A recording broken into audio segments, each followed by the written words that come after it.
The news broke like a thunderclap across entertainment media circles in mid-February when Radar Online published their exclusive report claiming that Meghan Markle had been, according to their Netflix insider source, screaming at streaming executives demanding they fix her image.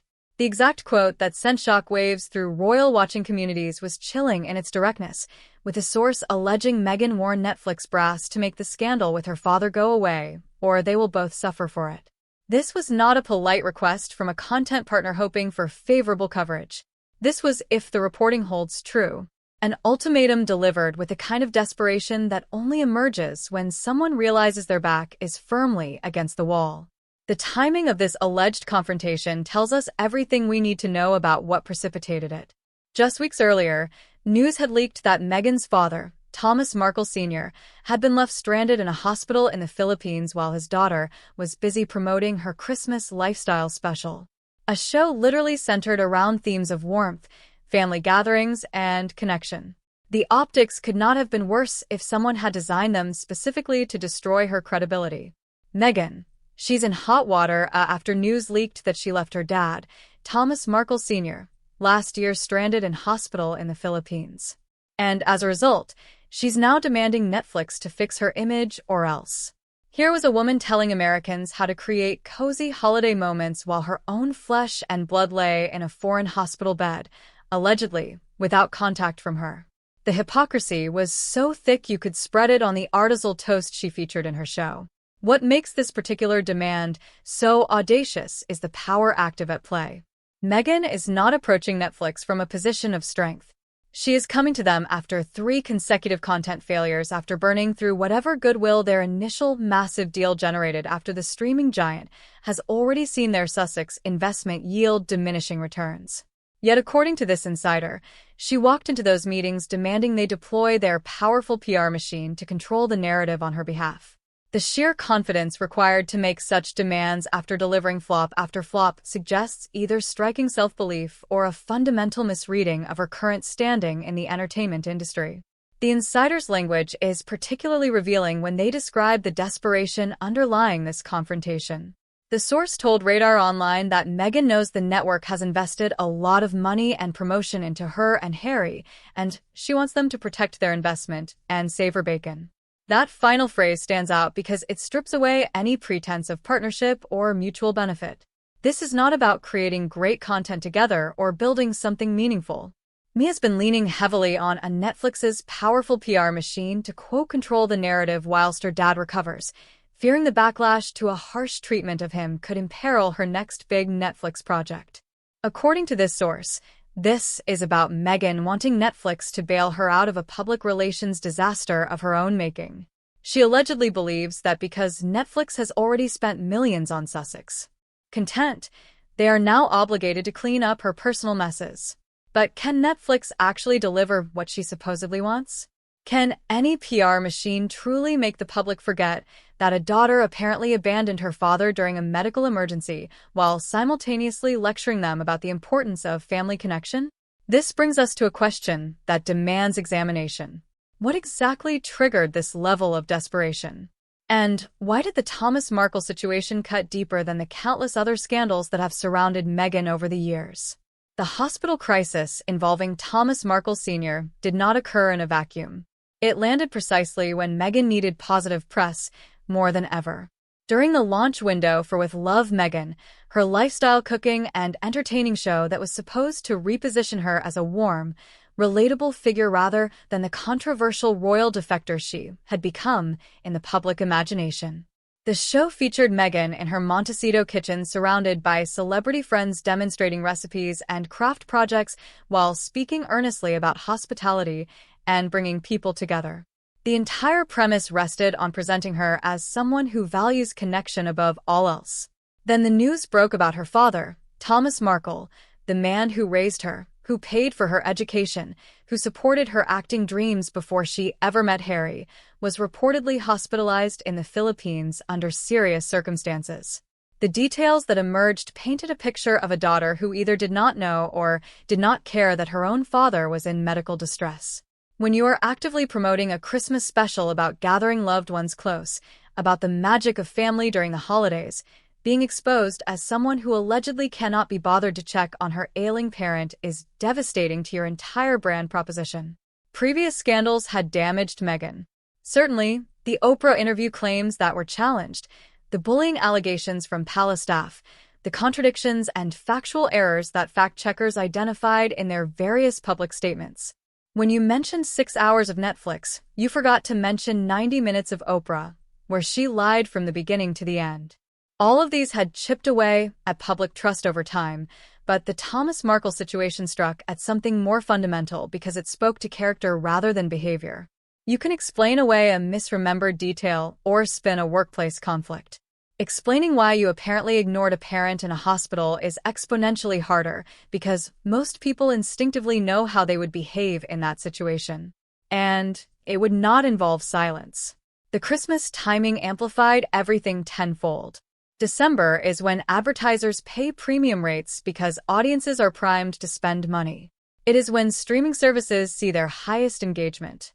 It is when a lifestyle show about entertaining could theoretically find its perfect audience of people looking for holiday inspiration. Instead of riding that wave, Meghan watched her show launch while headlines screamed about her father's abandonment.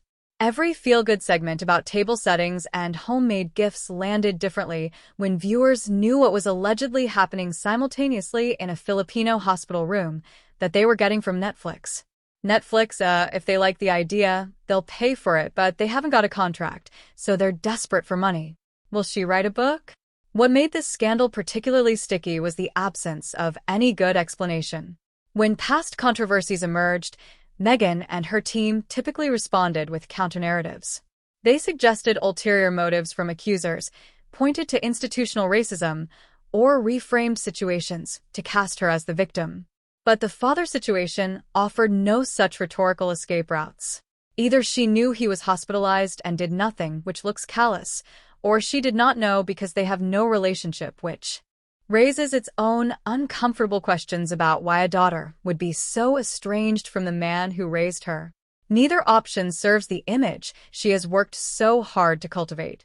The ripple effects extended beyond the immediate news cycle because this scandal confirmed what critics had been saying for years. It validated every skeptic who had questioned her authenticity. Every royal watcher who suspected the warm public persona masked something colder underneath. When your brand is built on emotional intelligence and relational warmth, being exposed as allegedly unable to maintain a relationship with your own father is not a bump in the road. It is a sinkhole that swallows everything you have built. So Meghan allegedly went to Netflix demanding they fix this for her. But what exactly was she asking them to do? What do you think Netflix's response would be to that? If Miji went up to Netflix and said, "Fix my image or else," what do you think Netflix's response would be? According to the Radar Online Insider, Meghan has been leaning heavily on Netflix's powerful PR machine to control the narrative while her dad recovers, fearing the backlash to harsh treatment of him could imperil her next big Netflix project.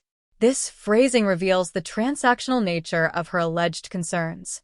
The worry is not about her father's well-being or repairing a broken relationship. The worry, per this source, is about how public perception might affect future business opportunities.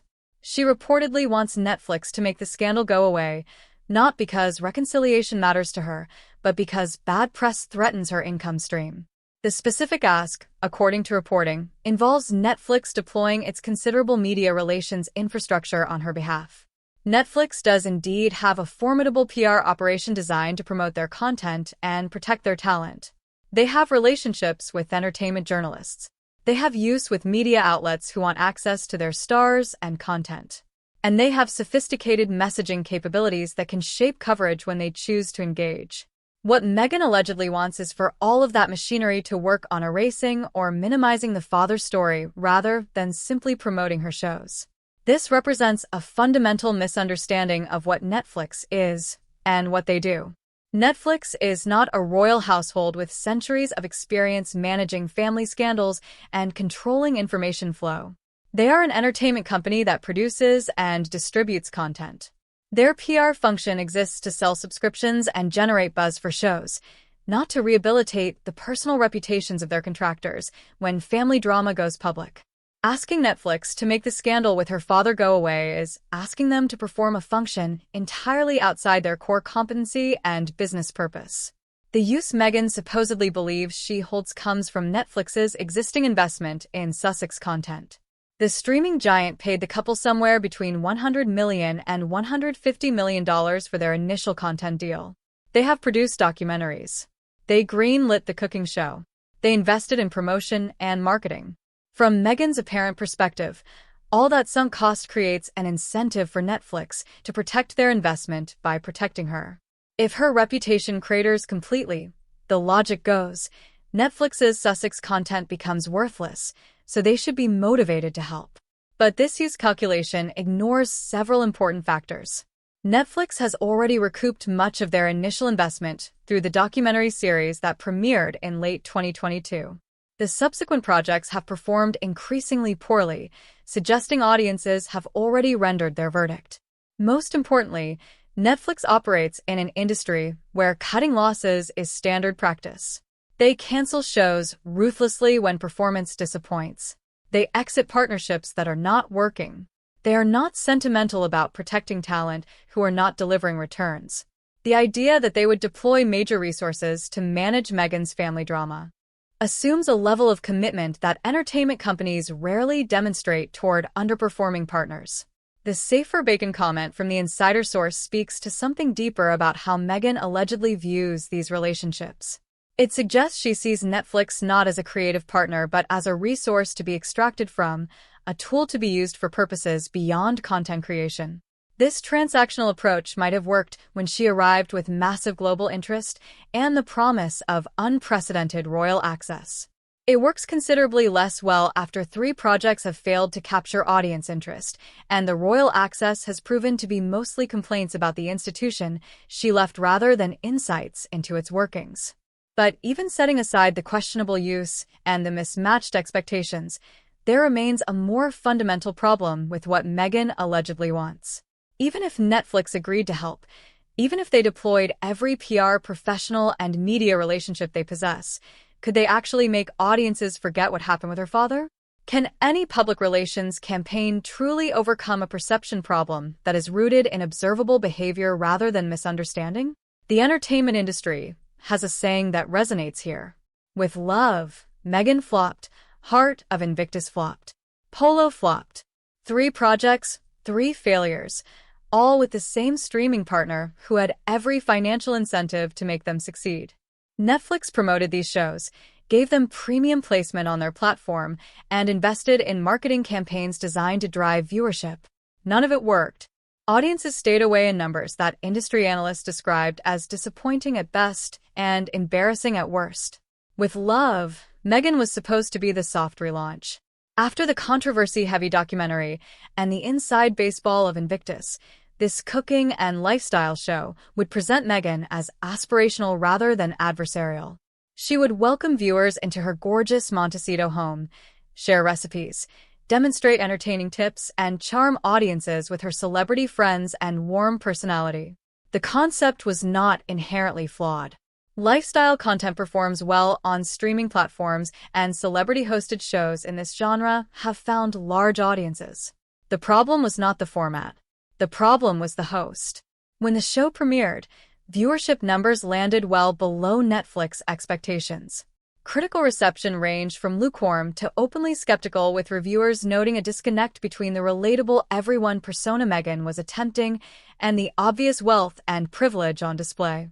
You cannot authentically teach people to entertain on a budget while standing in a kitchen that costs more than most viewers' homes. You cannot present yourself as just like us while your guest list includes Hollywood A-listers and your casual wardrobe costs thousands of dollars. The inauthenticity was palpable, and audiences responded by simply not watching. Heart of Invictus should have been a layup. The Invictus Games represent genuinely inspiring stories of wounded veterans overcoming incredible obstacles through athletic competition. Harry's involvement with the organization predates his departure from royal life and represents perhaps his most universally respected endeavor. A documentary series following competitors as they trained for and competed in the games had all the ingredients for compelling television. Real emotion, physical drama, underdog stories, and a cause almost everyone supports. Yet, the series failed to capture major viewership. Industry analysts pointed to several factors. The pacing was slow. The focus drifted too often from the veterans themselves to Harry and his own emotional journey, which many viewers found less compelling than the competitor stories. The series felt more interested in establishing Harry's importance to the organization than in letting the athletes' stories speak for themselves. Audiences who tuned that the golden age of Sussex earning potential may have passed. And so we arrive at the fundamental question underlying all of this drama. Can threats actually work when you are dealing with Netflix rather than Buckingham Palace? The British royal family has centuries of experience managing difficult family members, absorbing scandals, and maintaining institutional continuity through crisis. They have sophisticated protocols for handling everything from abdications to divorces to public embarrassments. The palace knows how to wait out a storm. Netflix operates under entirely different incentives and constraints. They are a publicly traded entertainment company answerable to shareholders who expect returns on investment. They measure success in subscriber growth and engagement metrics, not institutional longevity. When a content partnership stops performing, they move on without sentiment. Ask the many showrunners whose series were canceled midstream, the production companies whose deals were not renewed, the talent who discovered that streaming loyalty extends exactly as far as the numbers justify. What use do the Sussexes actually possess after 3 consecutive failures? The initial deal represented a bet on their ability to deliver audiences. They did not deliver. The subsequent projects represented additional chances to prove value. They did not prove it. At this point, Netflix has more reason to minimize losses than to continue investing. The sunk cost fallacy would suggest protecting the investment by giving Meghan what she wants. But successful businesses recognize sunk cost fallacy for what it is and make decisions based on expected future returns rather than past expenditures. The fundamental disconnect at the heart of this situation is that Meghan allegedly wants Netflix to repair damage she continues to create through her own behavior. She wants them to fix the father scandal perception while reportedly maintaining the estrangement that generated that perception. She wants them to make audiences like her, while she continues doing things audiences find off-putting. This is like asking a gym to make you fit while you continue eating poorly and skipping workouts. The problem is not the gym. The problem is your choices. Netflix is an entertainment company. They sell content. They can promote shows effectively and generate buzz for launches. What they cannot do is make audiences emotionally connect with a person. Those audiences have decided not to trust. That is not a failure of PR. That is a fundamental limit on what public relations can accomplish. You can inform people. You can shape the frame through which they view information. You cannot make them feel warmth towards someone they have concluded is inauthentic. So, where does this leave us? The report suggests Meghan issued an ultimatum to Netflix demanding they fix her image, or both sides would suffer. The threat implies mutual destruction that if Netflix does not help, they will lose their Sussex investment entirely. But the calculus may have already tipped against her. Netflix might rationally conclude that cutting losses now is better than continued investment in a partnership that has yielded diminishing returns with no indication of improvement. The wedding date project will likely determine everything. If it succeeds, if audiences actually watch in numbers that justify continued partnership, the Sussexes buy themselves more runway. If it fails like its predecessors, expect the Netflix relationship to quietly dissolve as the streaming giant redirects resources toward content that actually attracts viewers. There will be no dramatic announcement, just a gradual absence of new Sussex projects until everyone understands the partnership has ended. And when that happens, when Netflix is no longer there to potentially bail her out, the memoir offer will look increasingly attractive. Publishers waiving multi-million-dollar advances do not care about royal reconciliation. They care about selling books. And Meghan facing financial pressure. Understand that content directly about themselves or their causes is not connecting with audiences.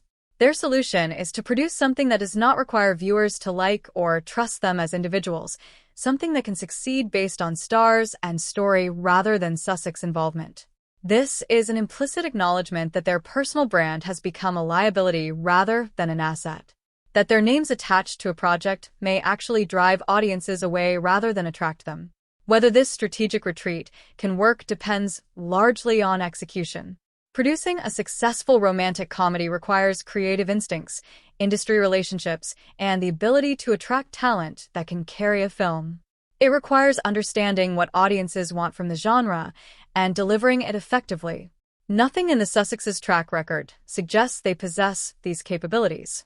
They have demonstrated skill at generating controversy and headlines, but not at producing entertainment that people actually want to watch.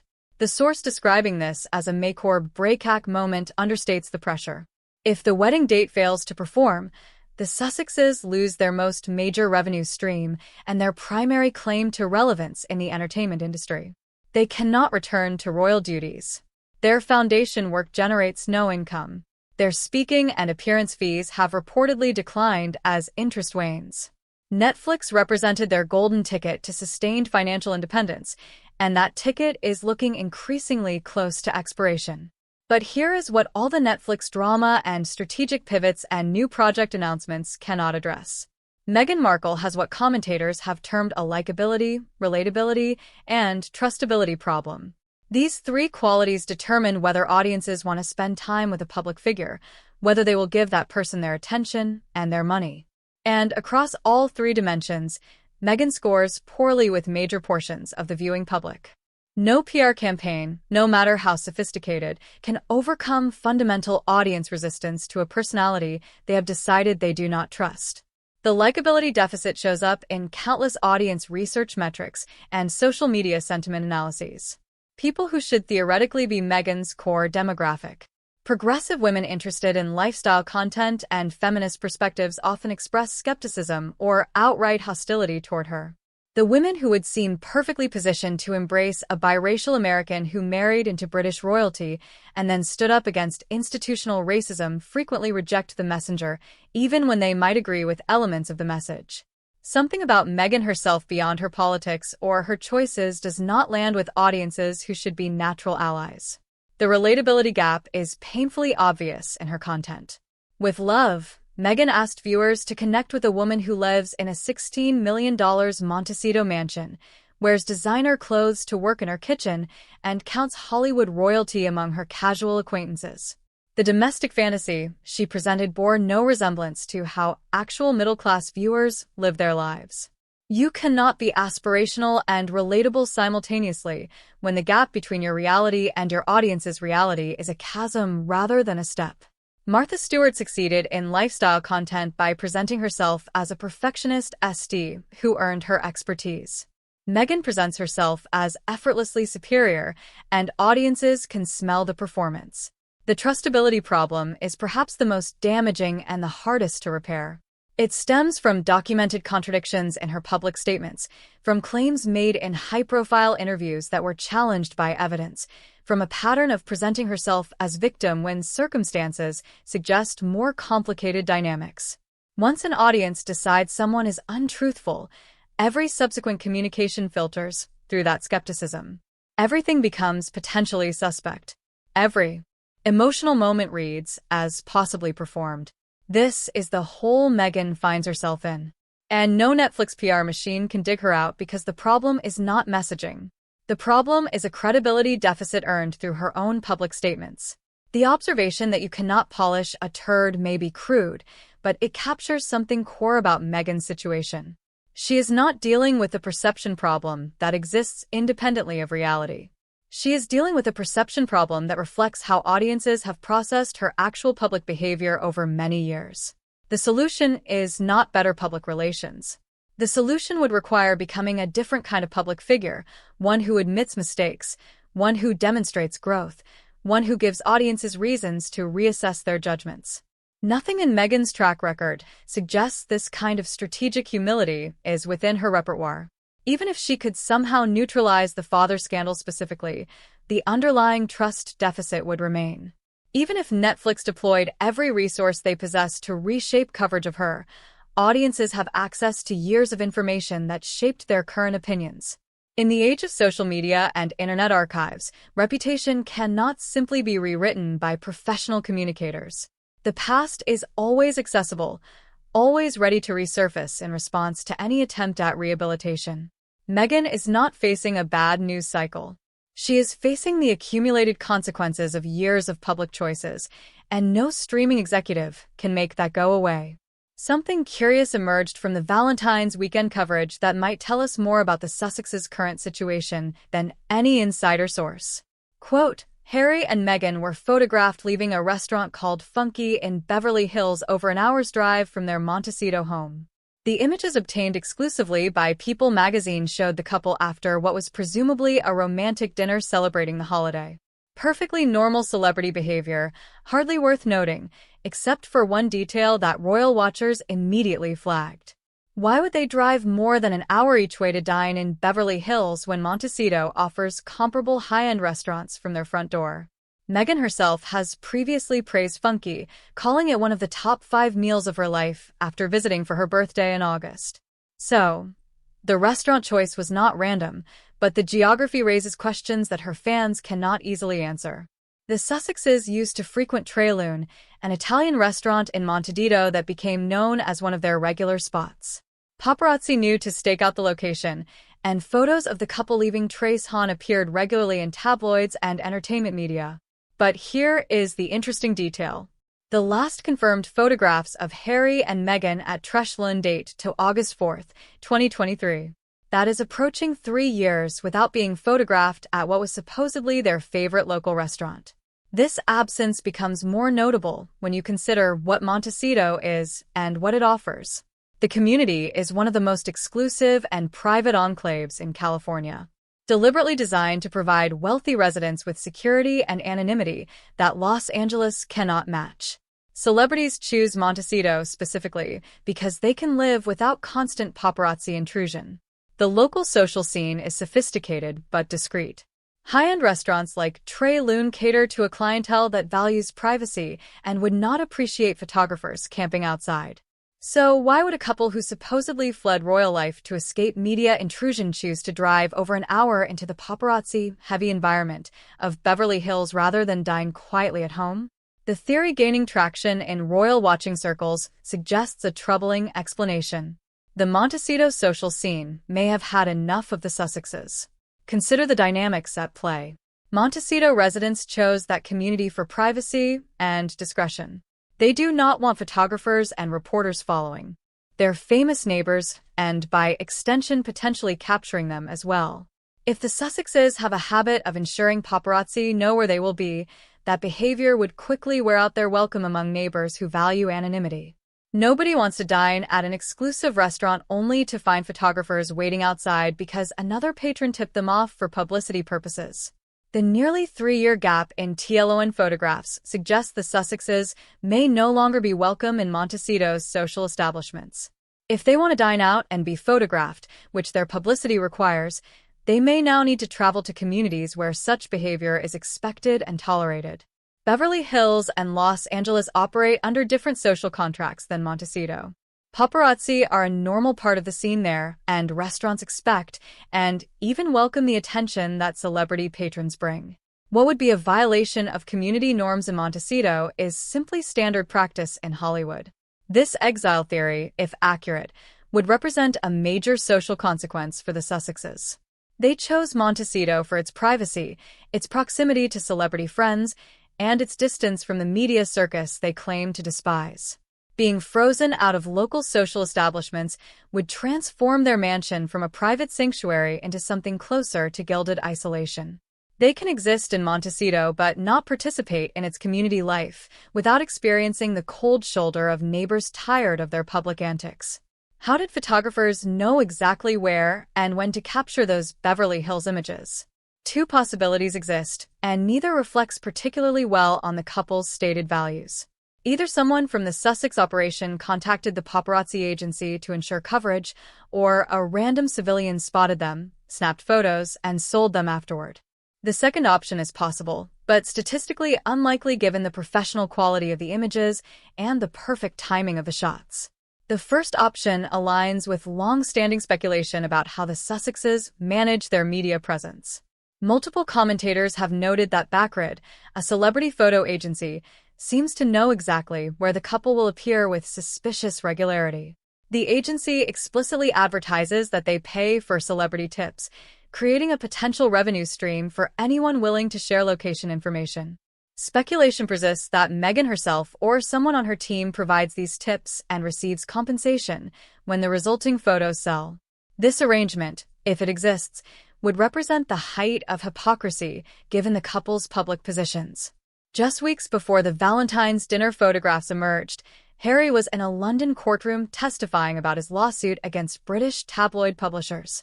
His emotional testimony included claims that media coverage had made his wife's life a misery, that the constant intrusion and negative coverage caused genuine suffering. He positioned himself and Meghan as victims of a predatory press that would not leave them alone.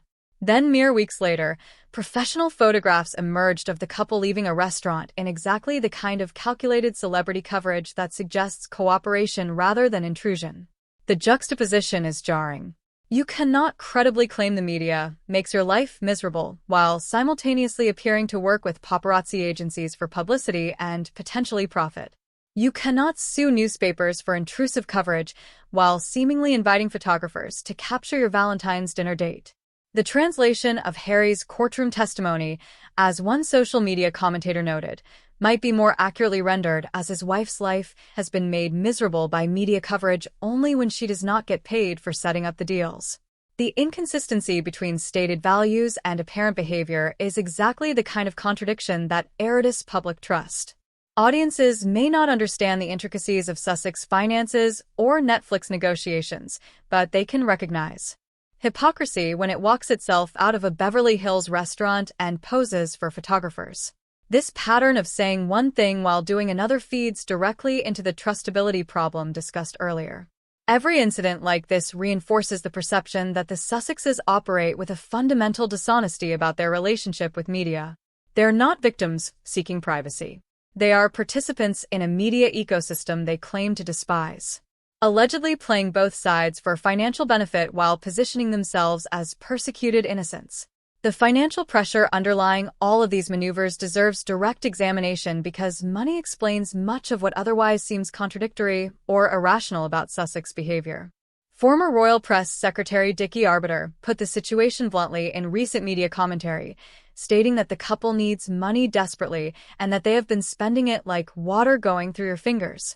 This assessment from someone with insider knowledge of royal finances carries weight. The spending side of the equation is not mysterious. The Montecito mansion cost approximately $16 million. Security costs for a family as high-profile and controversial as the Sussexes reportedly run into millions annually. Maintaining the lifestyle they have chosen with private jets, designer wardrobes, staff, and the general upkeep of an estate on that scale requires continuous large income. They are not living off savings. They are living off income streams that must remain active to support their choices. The income side has become increasingly uncertain. The massive Netflix deal that provided their initial financial cushion is basically spent. New Netflix projects must be green-lit individually with payment contingent on actually producing content that the platform wants. After 3 flops, the use the Sussexes once held has evaporated. They cannot command the same fees or the same automatic green lights they enjoyed when the partnership began. Harry's ongoing legal battles in the United Kingdom represent a large drain on resources. His multiple lawsuits against British media organizations require top-tier legal representation that charges win or lose. These cases cost millions in attorney fees, travel expenses, and related costs. The emotional satisfaction of fighting the tabloids comes with a major price tag that must be paid regardless of outcome. The memoir reports that have circulated recently add another dimension to the financial picture.